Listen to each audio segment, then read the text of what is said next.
Good morning, evening, and/or afternoon, depending on your time zone. Struggler Bri here with a brand new video today where we'll be discussing Gotham Knights and why it became a day one sale for me. Interestingly enough, where when the game was first announced, I was like, oh hell yeah, I want to get this game. And then they released the Nightwing and Red Hood gameplay demos, and I was like, I don't know anymore, and it's looking like a sale game. And then the IGN first stuff happened, and now we are here where we're about 2 months away from the game's formal release in October. I want to say it releases October 25th. So it's not too far off. You know what I mean? And like taking a step back and thinking about everything that's happened with the game, and looking at the marketing campaign at large pertaining to the game. It is fascinating how much of a roller coaster it's been. In August 2020, the game, by the point in August 2020, by the way, because the game was a huge, like, it wasn't a secret, or like it was the industry's worst kept secret that someone was making a game about the Court of Owls, but nobody knew what it was. Nobody knew what it was. And eventually we would come on to find out that it was Gotham Knights when they would release a story trailer and a 7 minute long gameplay demo showcasing everything that the game had to offer from or showcasing the player experience really. Let's say it like from that. In the story trailer they laid the groundwork for Batman being dead, which is the main conflict of the game, is Batman's dead, and the Court of Owls has like, the Court of Owls is probably responsible for it, and as a result of Batman's death, Gotham City's crime has gone insane, and it's up to the Bat family, starring Jason Todd, Nightwing, or Dick Grayson, Barbara Gordon, and I want to say Tim Drake for the Robin, to step up to the mantle and fill in the shoes that Batman left behind with his death. And in doing so, you have the Bat family trying to figure out the cause of Bruce's death and trying to get crime under control again. And in this gameplay demo, it really, like, I was hyped for it off of this gameplay demo at first because, like, wow, a new Batman game starring the Bat family that has co-op in it. The first gameplay demo showed a Robin joining the Barbara player and them working together to defeat enemies and use stealth to get through Dr. Freeze's evil bad guy lair. Let's just call it a lair for lack of a better term.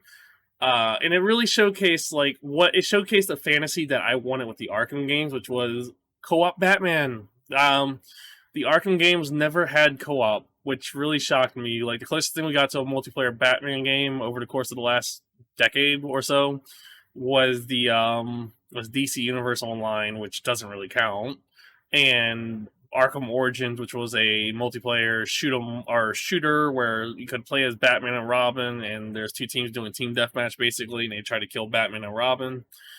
And I didn't feel like that was the fantasy that I really wanted to live. In these superhero games, I look for power fantasies, right? In the case of Avengers, I had the means to play as a four-player co-op game where I could play as the Avengers with my friends and smash shit up with my friends. And despite the quality of the game overall, it was a fantasy that I couldn't really get anywhere else that was untouched. And that's what really made Gotham Knights stand out for me at first. So peak of the roller coaster was the story trailer and the Barbara gameplay demo because it showcased a lot of good for the game. And then let's go to the bottom of the roller coaster, which was the Red Hood and Nightwing gameplay demo reveal, which I think happened in May of this year. And boy, when I tell you that gameplay demo was like the most underwhelming thing I've ever seen, I was like, is this really from the same game that I watched the Barbara stuff?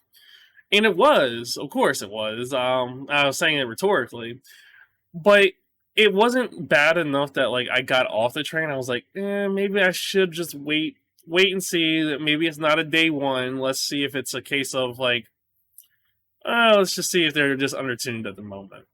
And of course, I was like, I do want it day one, but let me see if they sell me on it any further.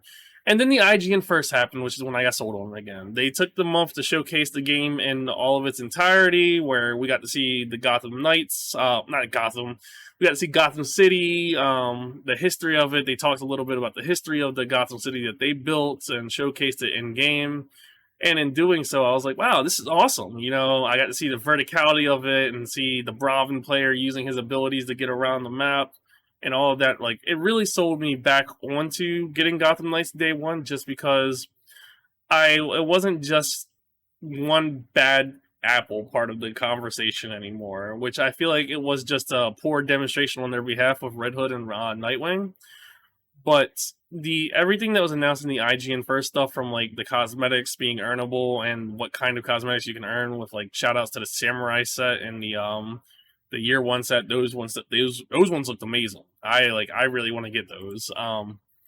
And with those, like with that in mind, that's really saved the game for me, for being a day one for me, just because it feels like it was a case of like the marketing team kind of just missed it with the Nightwing and Red Hood gameplay, but everything else in the game looks fine for now. The Barbara tutorial mission looked fine. I didn't even know the game was going to have detective elements like that until that tutorial mission. And we're still halfway through the IGN first month featured game of the month, which is Gotham Knights at the time of the release of this video. So I can't wait to see what else they have to offer. Um, and that's it. Gotham Knights is like, I think for me, I'm not a fan of just Marvel's Avengers. I'm a fan of superhero games in general, and with a renaissance of superhero games happening, I want to see them succeed. But they also have to meet us halfway and create products that are enjoyable and fun to play. And with the marketing team for Gotham Knights, I feel like they were able to redeem themselves with the Red Hood and Nightwing gameplay demo botch with IGN first, and I am now someone that's going to get it day one. And if you're planning on getting Gotham Knights, or if you're skipping it, feel free to let me know why in the comments below.